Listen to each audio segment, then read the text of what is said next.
আসসালামু আলাইকুম। সবাই কেমন আছেন? আশা করি সবাই ভালো আছেন। আল্লাহ তাআলার রহমতে আলহামদুলিল্লাহ আমিও ভালো আছি আল্লাহ তাআলার রহমতে। আজকে আমি ঘরে মাছের ঝোল করব। মাছের ঝোল করার জন্য আমি কিছু মাছ নিয়ে নিয়েছি ভালোভাবে ধুয়ে ওয়াশ করে।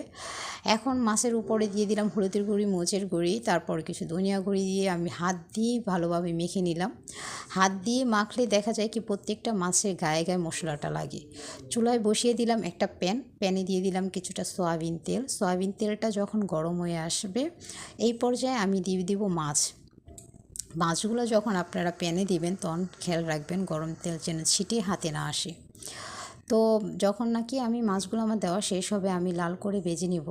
মাছগুলো যখন আমার লাল লাল হয়ে ভাজা হয়ে গেছে তখন আমি মাছগুলোকে উল্টিয়ে দিব। দেখেন এক পাশ কিন্তু খুব সুন্দরভাবে লাল হয়ে ভেজে গেছে। এখন আমি মাছগুলো নামিয়ে নেব।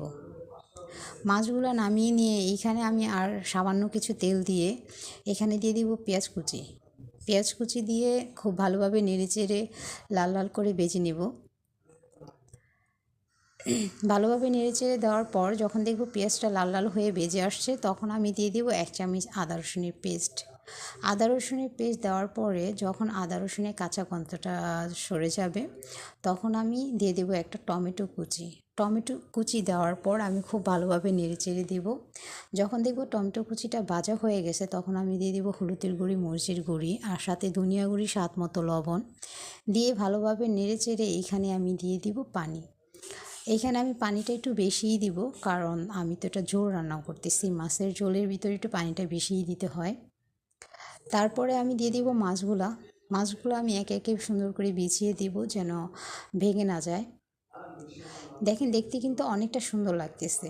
তারপরে দিয়ে দিলাম কিছু কাঁচামরিচ। কাঁচামরিচটা আমি এখানে কেটে দিইনি, আমি ভেঙে ভেঙে কাঁচামরিচ দিয়ে কাঁচামরিচের সাথে সাথে দিয়ে দিলাম ধনিয়া পাতা। ধনিয়া পাতা কুচি দিয়ে কিছুক্ষণের জন্য আমি ঢেকে রাখবো। 5 মিনিট পরে দেখেন দেখতে কিন্তু অনেকটা সুন্দর লাগতেছে, খুব সুন্দর হয়েছে। আর এটা কিন্তু ভাত দিয়ে খেতে অনেক ভালো লাগে। মাছের ঝোলটা কিন্তু সবাই পছন্দ করে, আমার অনেক পছন্দ। তো সবাই এইভাবে রান্না করে খেতে পারেন। সবাই ভালো থাকবেন। আল্লাহ হাফেজ।